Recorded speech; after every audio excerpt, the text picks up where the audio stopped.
When is her next vlog? So I was going to do stuff about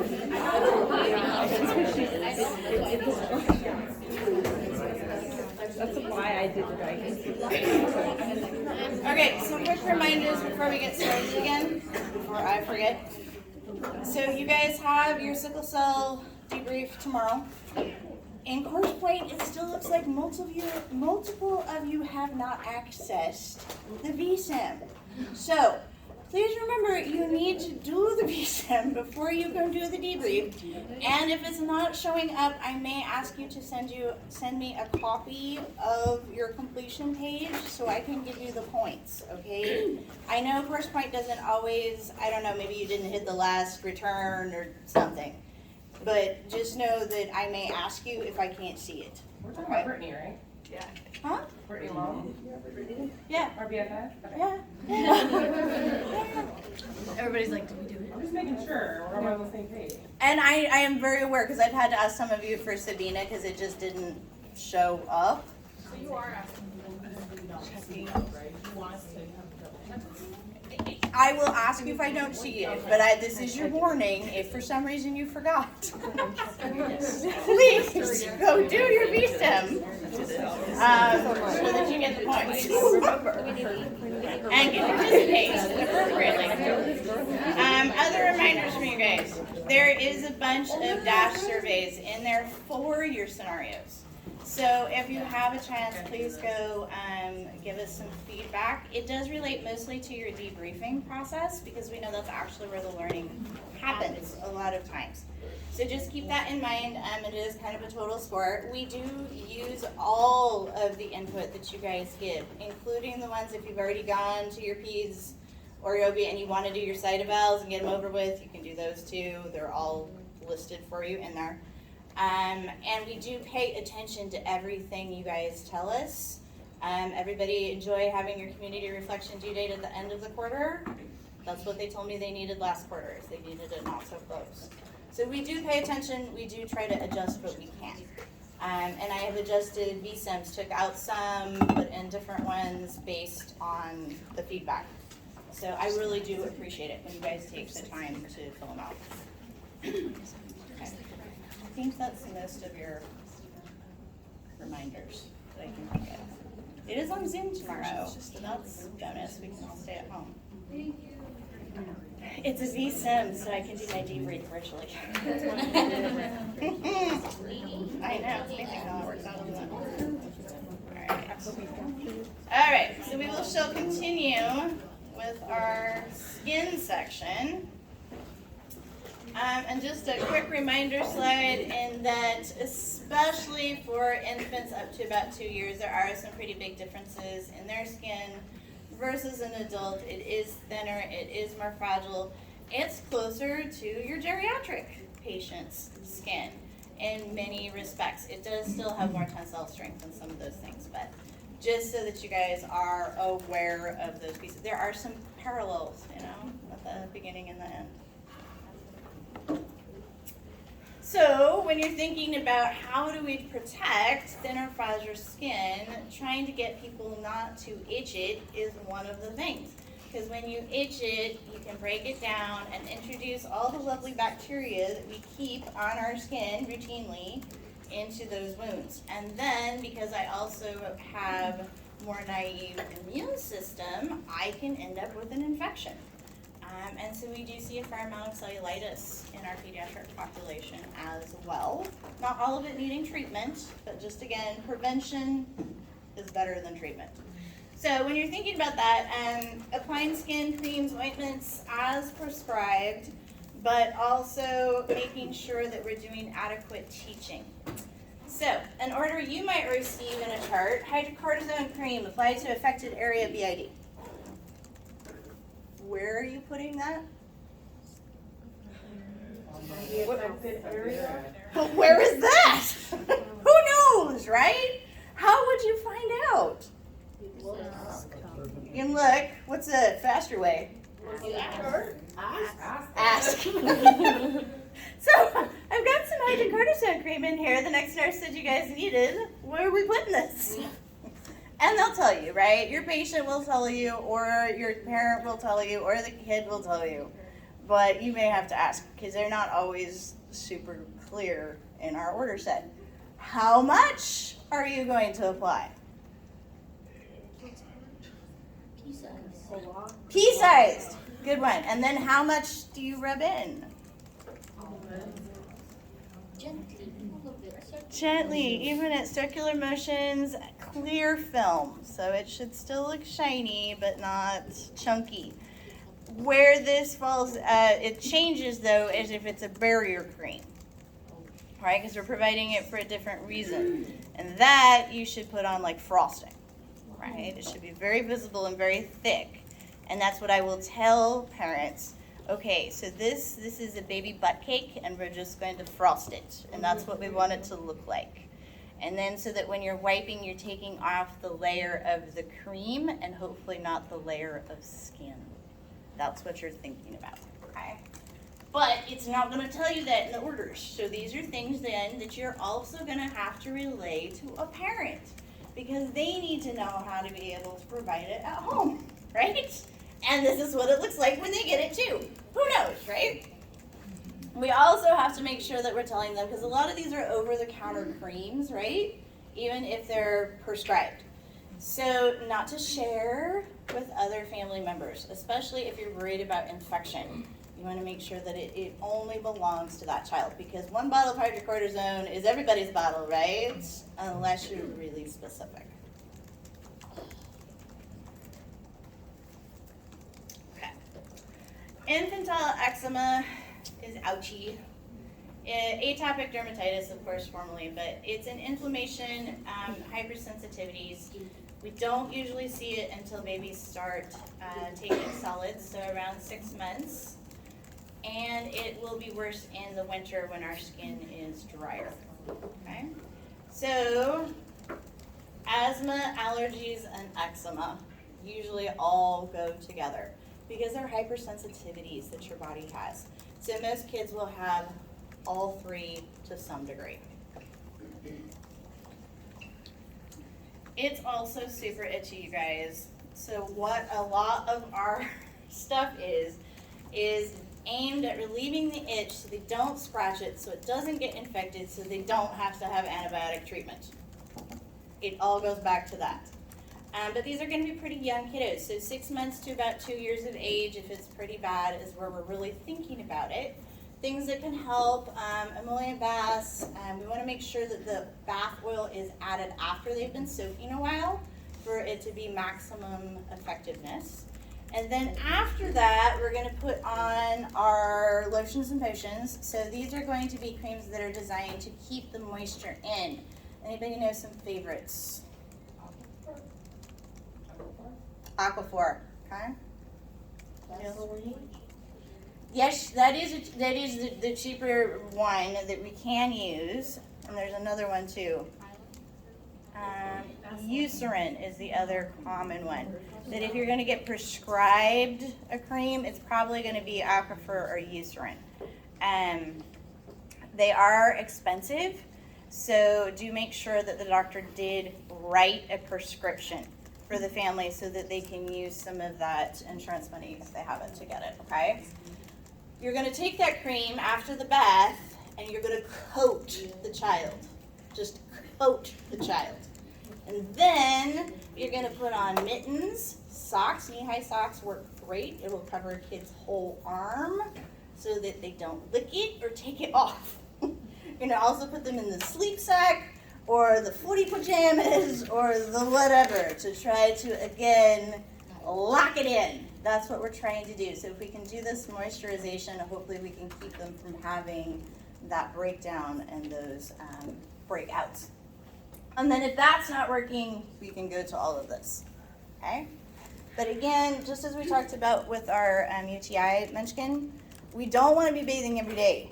This is going to be like a twice a week kind of a thing. You might still put lotions on for bed, but we don't want to bathe too much. That will also dry the skin, okay? No lavender oils, perfumes, dyes, anything of that nature in there. That's what I was gonna ask. What kind of bath oil? Is it like baby oil? Mineral oils, Okay. just very non-reactive type things. Okay. And their docs are going to probably tell them, or their dermatologist if they have them, what's going to work best for their babe. But we just don't recommend scents and dyes or any of that stuff. It's going to increase the risk of the allergens. Yeah. So, you said that it, like, food, like, sensitivities possibly could be a trigger. Like, do you have them on a specific diet? Do you get them tested? Do they, or do you have to know all of that information? It also runs in families. So most of the time, if you have a family that has asthma and eczema and allergies, their kiddos probably will too. Those are very common. It's just that if it's going to happen, that's the age group we usually see it happen in. There's not usually, if there's no family history, there's not necessarily a predictor. So if there's family history, we tell them that those are things that they should watch for, and then how their regime should look for their kiddos.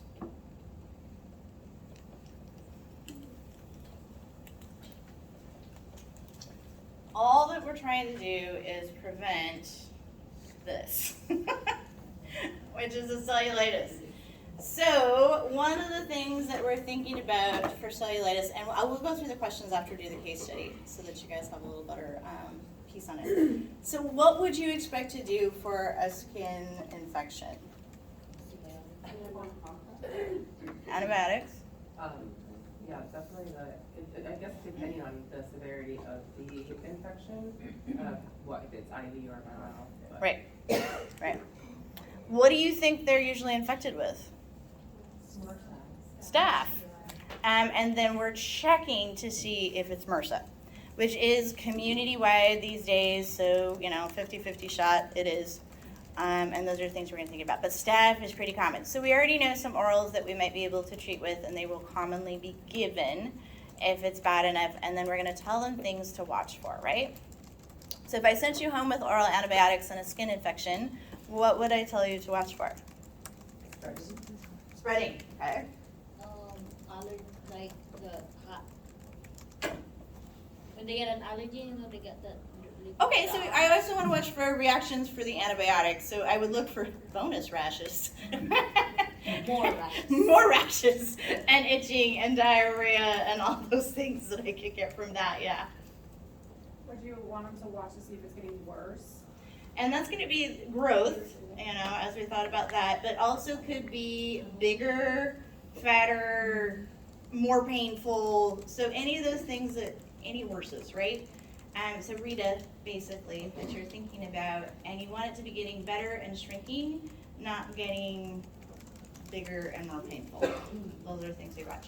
That's going to tell us that it's probably the antibiotic we have them on is not working correctly, or it's not as effective as it needs to be, and maybe we need to switch to IVs.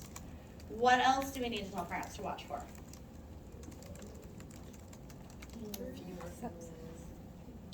Sepsis is going to be part of it, but Any oozing? 'Cause it can be- I'm actually happy about oozing, but we do need to tell them, though, then some different precautions to keep it clean and not get other people exposed to it, because they'd be, right? I was gonna say transmission to other people. And then, of course, as always, we think about A, B, C, because it's babies usually that we're thinking about, and if they're in pain, they're probably not feeding well, right? So those are other things that we want to think about. Odds are good if the patient is seen in the clinic for this and we send them out the door.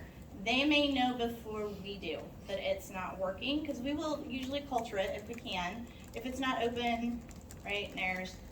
But we'll be waiting for the culture to come back positive for MRSA or not, so we can adjust antibiotics.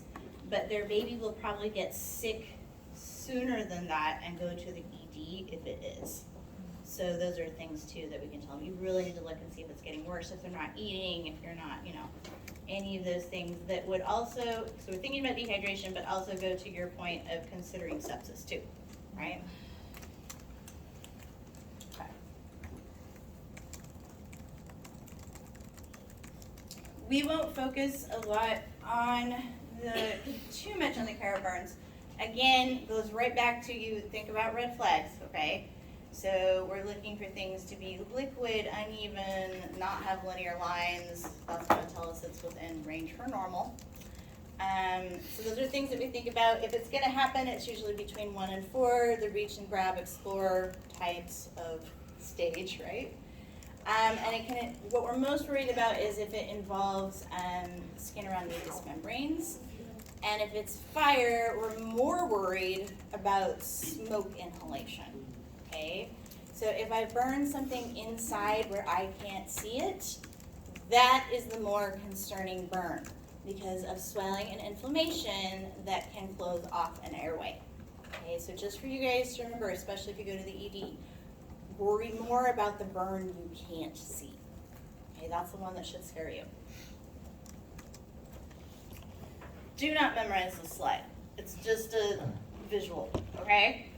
What I want you to notice is it's more body surface area if you're little, okay? So the same sized burn on me, if you put this on a kid's head, huge, right? So that's what you're thinking about, is that this is the percentage of body surface area for a 1-year-old is 19% of their body, okay? Versus an adult. So just once again, they're little and it can affect them a lot more. That's the main takeaway. Why does it affect them so much more?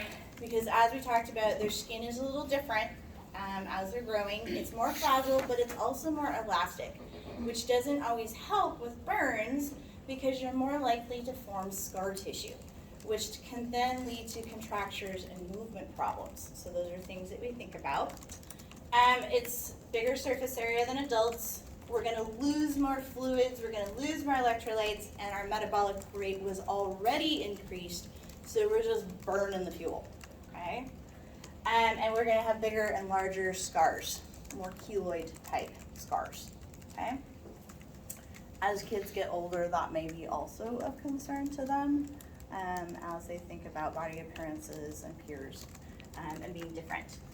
So things that we're thinking about because we have an immature immune system is greater risk of infection, all that open area, right? And this is such a good protection for me from infection, and I've lost it, right? I'm more prone to shock. So a lot of times hypovolemic shock is still what we're going to be looking at. Still that replacement of fluids because I'm just losing it. Heat evaporation, water evaporation, it's just all going out that burn. And of course, to try to compensate, you're going to think about needing to replace all of those nutrients. So protein for healing, vitamins, calories, all of those things to help me meet the need that I am burning, okay? That's your slide to think about for burns. What are you going to do for it then? Prevent the infection. So these are kids that may be in neutropenic precautions because we have to protect them from us. They have so much open tissue. We want to monitor for fluid overload. I have damaged the tissue, so the fluid may not go where I want it to. Thinking about all of that third spacing, okay? Increased metabolic need, prevention of contractures, and emotional support for body appearance, for possible abuse victims, and just because, gosh darn, it hurts a lot. And dressing changes are extremely painful. So those are things that you want to consider. Most of the time, you guys are not going to see a whole ton of this. If you're working in a community hospital, you're going to refer them to our major burn center, which is Harborview, for treatment there. But just for you guys to know, in the emergency department, these are things that we would expect for them to treat. So if I want to prevent infection, consider neutropenic precautions. What else might you think about as a nurse?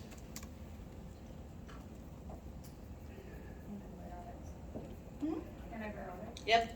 So even if I don't have one, I might be on prophylactic, right? So those are some of the things I might consider. And so if I want to monitor for fluid overload, well, what will you watch for? Wheezes in the lungs. Eye and nose, wheezing in the lungs, edema, right? So all the same things you would watch for anybody. But you're going to keep it in mind and you're going to think about it. If I need to have increased metabolic needs, which would you expect to see for IV orders?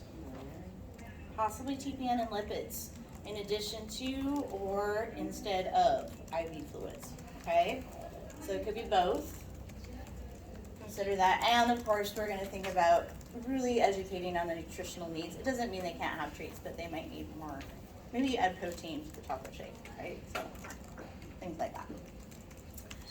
Prevention of contractures, medicate before pt2 gets there and starts to do range of motion, okay?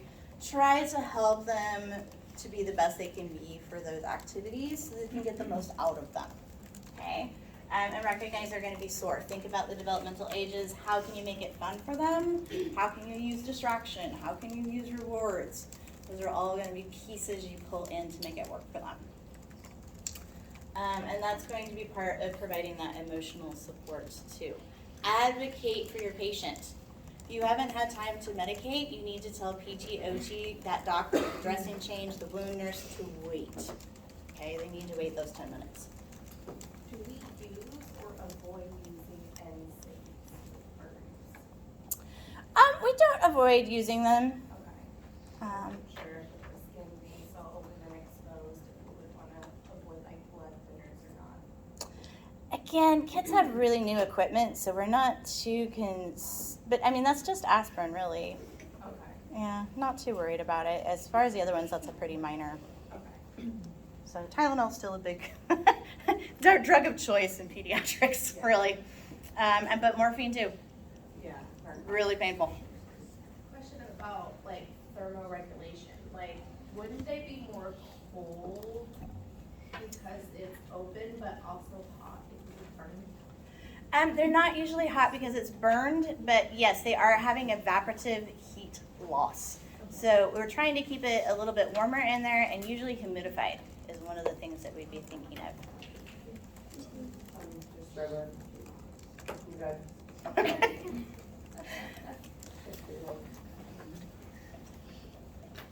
All right. Just a brief one here. This is also a burn, and this is one you can prevent with education, okay? So, If the burn is super severe, would you put the kid in like a medically induced coma or like any like when is the burn percentage to the point where you're so worried about that? I don't know how to explain it. Like isn't there like a certain percentage where you? I'm sure that depends on the child, but it also depends on where the burn is. Most of the time, I don't think they would consider that unless it was affecting the airway. So, but again, this is a specialty area. We're gonna know, what we need to know is how to treat it initially and when they need to get referred to specialty treatment. And most of your kids, if you were having to start thinking about this stuff, it's probably time to try to get them a bed over in a specialty treatment care or ICU at Children's, one of those places where they can get that specialized treatment. Sunscreen, on the other hand, you can recommend to everybody all the time. Remember too that the more you have the sunburn, the more your risk factor goes up for having skin cancer as an adult. Tanning beds are not recommended ever for children. And really, as an adult, you shouldn't be using them either. But if you're an adult, you get to choose. And we forget about it here in our area because it's so cloudy all the time, but it's actually worse because all the UV rays come through. So we are actually more likely to be sunburned because we didn't think about putting the sunscreen on because it's gray outside, but we're still getting the UV rays. And so we have some pretty bad incidences of sunburn that we really want to prevent. If you are under 6 months of age, we don't recommend sunscreen for you. Instead, you need to be out of the sun. So hats, sunglasses, sleeves, all those sun protective activities is what you would recommend for parents of young children. We can also get overheated a lot of times, so making sure that parents know too that contact dermatitis, rashes, and those kinds of things, because a lot of us don't have air conditioning. right? So kids get heat rashes a lot too, and just knowing that that might be something parents come to you for, take them to the mall, get them some relief. Those would be good things to do. A lot of naked babies in the summer. Just don't take them outside if they're naked. Let's go to the mall. So we're gonna do our case studies. You guys can find them linked in there. They are open for you guys to edit. We have one on hip dysplasia, one on fracture, one on muscular dystrophy, and one on cellulitis. So this is gonna help us to now remember all that stuff that we just went over. Hopefully, right? That's good. All right, let's have you guys in this table row do case study number 1 on the hip dysplasia. I'm gonna have you guys back to number 2 on fracture. You guys to the front can do number 3, which is our muscular dystrophy, and you guys can also do number 3, those first 2 rows, and then we'll have you guys do It's gonna take probably 10. So we're talking about our little munchkin who was for hip dysplasia. So we knew that that was gonna happen because he was breached the entire pregnancy, delivered by C-section, and as soon as he was delivered, they're like, yep, you got a hip dysplasia. So we referred him to the pediatric orthopedist who said, yeah, let's go ahead and do a Pavlik harness for this babe. And so if you look back, that is in your pictures, and it's that little white get up, right? The idea is to hold those thighs in that sort of frog shape. Okay? So if you're thinking about nursing concerns, you guys have got, hey, we need to think about skin integrity. Because especially with the harness, we have multiple contact points that as the baby moves, you could have some friction rub. So those are definitely things that we're going to be thinking of. We don't want to have any skin breakdown. It does need to be worn continuously, which means then, I think you guys have this later too, we might think about hygiene and how are we going to teach parents to deal with this, right? So those are things we might think about. So skin integrity is going to be one, and then you've got, if we're wearing it continuously and properly, we also might make sure it's not too tight too, so we might think about perfusion. Not as big a problem with the harnesses, but it might cross our minds. And then we want to make sure that we can do all of our activities of daily living. So can I get a good feeding position for this babe, right? Those are going to be things we think about. And another positioning that sometimes we forget about is, does the car seat still fit? Those are going to be one of the things we really have to look at. Does this baby need to go home in a car bed, which is a possibility. Which also then means if I have to go home in a car bed, guess what I'm not doing? Traveling during the time that I need this harness, right? So I'm not going to the grocery store. I'm really just doing traveling at absolutely have to for those doctor's appointments. Which again, thinking about families, how might that constrict activities? Okay, so family-centered care. For number 2, we're thinking about nursing interventions. So education on how to wear it, when to have it on. So we might take it off for bathing, but that would probably be about the only time we might take it off. Maybe they need 2, right? So 1, if it gets soiled, you can throw it in the washing machine while you wear the other one, because it does need to be worn continuously except for very brief periods of time. Those are things we might do. So thinking about skin breakdown, assessing for perfusion, and talking about safety, playtime, feeding, and positioning. So off the top of your head, what do you think the best breastfeeding position is? Football hold. Football hold, right? Get the frog legs behind. Good. That should work just fine. And we just talked about car seats.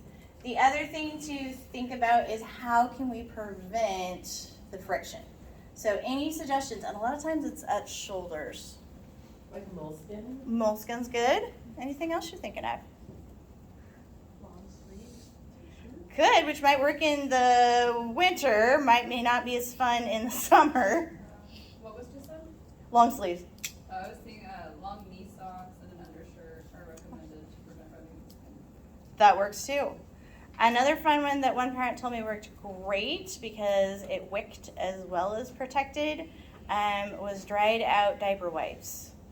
So they tucked those under there, and then, you know, when it got sweaty or whatever, they just tossed it because it also soaked up the sweat for the munchkin. So I thought that was a great idea for summer when you don't do it. Wool is also, we have the sheepskin. Those can also be very effective, and you may see those used too. But just thinking about what are you going to be using for patterning, what ideas do you have for parents, what should you send them with before you discharge?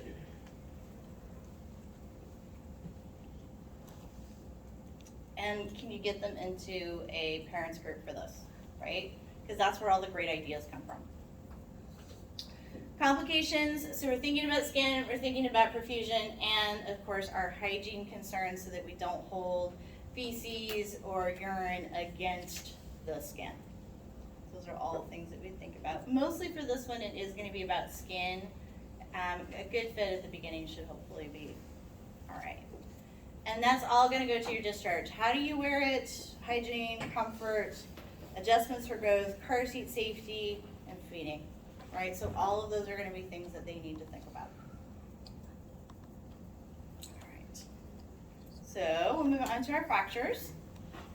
We've got in our example, we've got a 3-year-old post-op for left tib fib fracture, open repair. So they had to cut it open to fix it. That's what that means. He's got a split cast with ACE wraps. Toes are visible, covered in betadine, so they're nice and yellow. Love that. So that should be one of your first assessments. Clean off the toes so you can actually assess perfusion. Otherwise, you're not going to be able to tell. So, priority interventions. Yes, do that neurovascular assessment, please, at the toes. And they're going to be very non-compliant about wanting to wiggle. But even if you just get them to do it a little bit so that they can prove they can, that's probably going to be your main argument point. Just one wiggle, just one, okay? So things you're going though, basically your vitals, your skin assessment, making sure any of this stuff, but mostly we're thinking about that swelling and not perfusion, okay? So post-op day number 1, should go home today. Initial assessment at 8, he doesn't want to move his toes. His cap refill is less than 3, but pale nail beds. Pedal pulse under the wrap is weak. Rates his pain as 10, and he's tearful, okay? Mom states he's been restless but won't move the leg, and that's always incredible with fractures that they can move everything but the leg. They're just like all over the bed and not moving. It's crazy. And he remains elevated in the pillow, ACE wraps over the split cast. He's got, you know, he doesn't actually have a temperature, he's like 99-ish. But heart rate's up, respiratory rate's up, blood pressure's up. Last pain meds, he had Tylenol at 6 and morphine last at midnight. So the Tylenol's still on board, but the morphine is not. Right? So he shouldn't be at a 10. He should maybe be at a 6, but not at a 10. Okay, so that's things we'd be thinking about. So you guys suspect it's compartment syndrome. He's got severe pain. We're seeing now some decrease in his perfusion status, and he doesn't want to move. His pulses are weak. Those are all things that would indicate to us this is looking at a perfusion problem. So compartment syndrome is what we would be thinking about.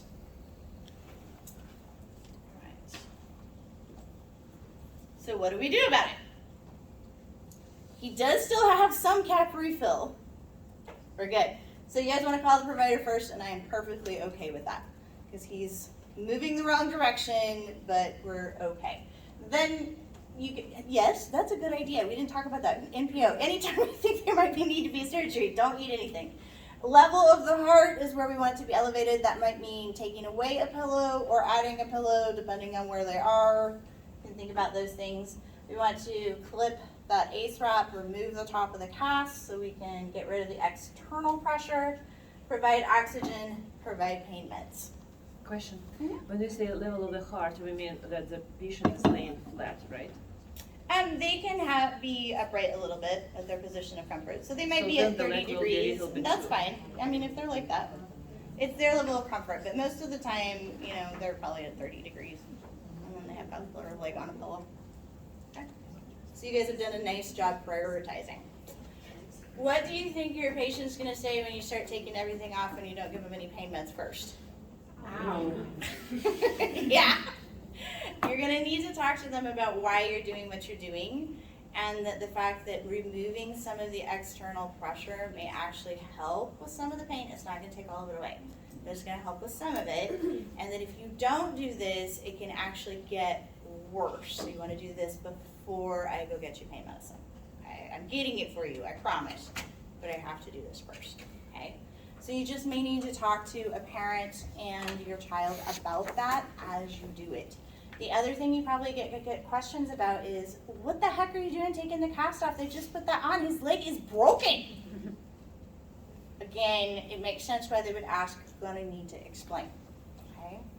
What I'm seeing is that we're not getting enough blood down to the toes, which can sometimes happen with the leg swelling. They specially designed this cast so I could just take off the top and it will remain stable and give you some space so that we make sure we get enough circulation down to your piggies. Okay, the doc's gonna come in and take a look, and then if they're satisfied nothing else needs to be done, we can recast it. But perfusion is really important, okay? These are very common questions. All right, so we're gonna get to muscular dystrophy. You've got a 16-year-old, so he's been living with this disease for some time. It looks like he got diagnosed around age 4 because of Gowers and his gait that was manifesting, all of which are a result of that degenerative muscular weakness.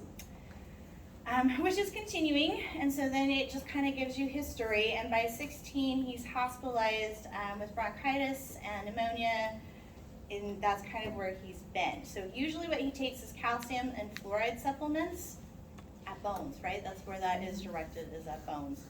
And no other history of this for other patients, and that's just a picture again of that Gowers. So at the time of diagnosis, he had an elevated serum creatinine kinase. So why did that happen? And you guys are correct. When you are basically have degenerative muscles, whether your body's eating it or for other reasons, you're going to see an elevation of this in the bloodstream. And that's really one of those hallmarkers too for this disease process. So now that he's 16, the things that we're thinking about are definitely what you guys are considering. How does he look? What does this do for his peers? What does this think about for his privacy? He may even still be dealing with how successful does he feel in school, because that would have still been coming up from his school years, and there may have been impacts there. He may not have been able to complete all of those school age milestones successfully. So those are all be things we probably could see in him as a teenager. And you guys kind of have a little of that in what you'd consider for number 2, that sense of autonomy. What can he do for himself? What should he be able to do for himself? How do we promote that? Does it all be considerations that we can think about? And what does he want for himself? What does he see for his future? That goes to your identity and this role confusion, right? Does he feel like he has a future? Should we be screening him for depression, right? Those are all things that we know are risk factors for folks who have chronic degenerative illnesses. Excuse me, question. Does he actually have a future, any future? He does. You know, nobody knows what their end date is of their life, ever. You just do what the most you can with the time you have. And you plan for that as best you can. And muscular dystrophy, you can live into your 20s, 30s, sometimes 40s. But yes, you will need assistive aids and mobilities. So you can even become a parent with muscular dystrophy. So it's not forbidden? No. I mean, it's not kind of like... It's going to be very difficult for a mother because she's not going to probably be able to carry to term. But again, you can adopt, you can have kids. There's lots of people who can still have that as a potential in many different ways. So yes, we do want him to know that there is a future. We don't know how long it's going to be, but there's definitely always a future, right? You always plan for tomorrow. And is he hooked up with social supports? So with other kids who are dealing with this disease process. Those would be good things for him. So when you're thinking about occupational and physical therapists, we talked a lot about this. If you don't use it, you lose it. So standards, other things that put pressure and use gravity to help keep the muscles more limber, supported, and in use are all things you might see for younger kids. And then OTPT is going to have all of the exercises to help him keep what he has for as long as possible. That's really what it's designed for. Which kind of leads us to, well, why is he getting increased respiratory tract infections as he's getting older? And you guys are correct. So it's kind of going from up, and it's hitting now some of those accessory muscles, the diaphragm, which we need to help us breathe. If I can't breathe as deeply and as well, then again, I'm gonna have more secretions, which is a breeding ground for bacteria and viruses, and I'm going to be more prone to infection. And you guys are right, and clearance, right? Not being able to remove the secretions as well. So nicely done there. All right, so our final one is for cellulitis. 6-month-old, history of eczema, so our classic one, right? Comes into the clinic, he's got a reddened area over his inner left thigh, it's swollen, it's tender, tactile fevers, meaning he's hot to the touch, right? So classic mother, you have a fever, definitely. He has one on your vital signs as well. His pulse is a little elevated, his respiratory rate's a little elevated, nothing too crazy. He does have poor feeding too though, so mom brought him in to the doc. When you see him, he's fussy, but he's distractible with a pacifier. His lesion measures 3x4. It's indurated, warm, very red, and very tender. So, and I love some of these fluctuant pustule. It's just fun words, right? You're like, oh yeah. So basically, he has a giant zit on his leg. That's the way to think of it. It looks red, and it's got a little pus white head on it. And you just kind of want to pop it. That's really what you're going to feel when you see it. And sometimes we do. It's called an incision and drainage. And frequently we will try to get the purulent material out of that, and the kiddo often feels much better when it's done, but it's not a comfortable process. They may decide to do that in the clinic, or if they don't see a head or something to be popped, they're not going to touch it, which means there's going to be nothing for you to culture.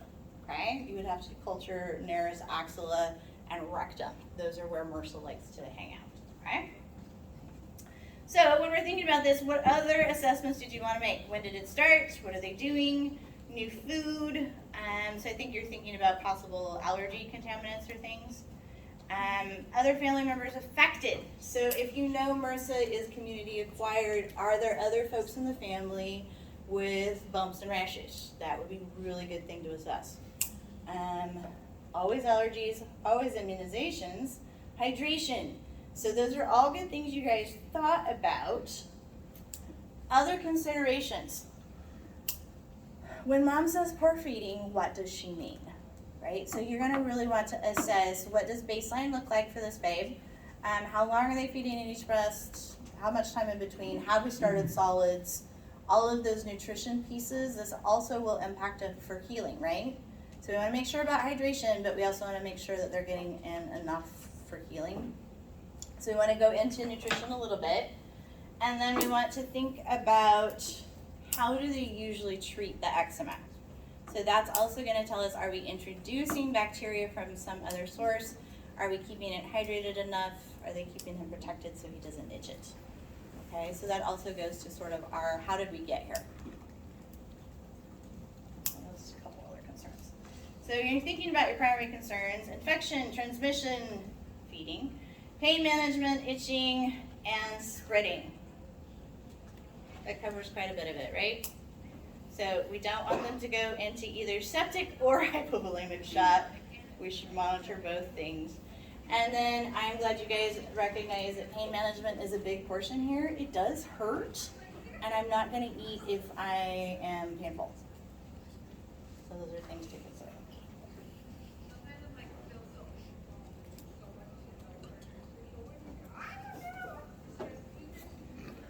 And our S-bar. So what are you going to be requesting from your doctor? Antibiotics, definitely. So we're going to start with orals. We'll go from there. It is an infection. It's not prophylactic. It's an infection. That's what we've got. So we aren't going to start because we're in the clinic right now, so we're not going to do IV fluids probably, but instead we're going to talk about PO. We're going to talk about all that stuff I asked you guys to do for nutrition, fluid fluids, monitoring I's and O's at home. What should that look like? And it goes into, so we wouldn't ask for IV fluids from our doc, okay? Instead, it would go down to here for discharge about educating on PO intake and what to look for dehydration. Right? That's where we would go with that one. Skin culture, if it's open, otherwise you might just say, do you want a culture for MRSA, knowing it would be NARS if it's not open or the wound if it is. Okay?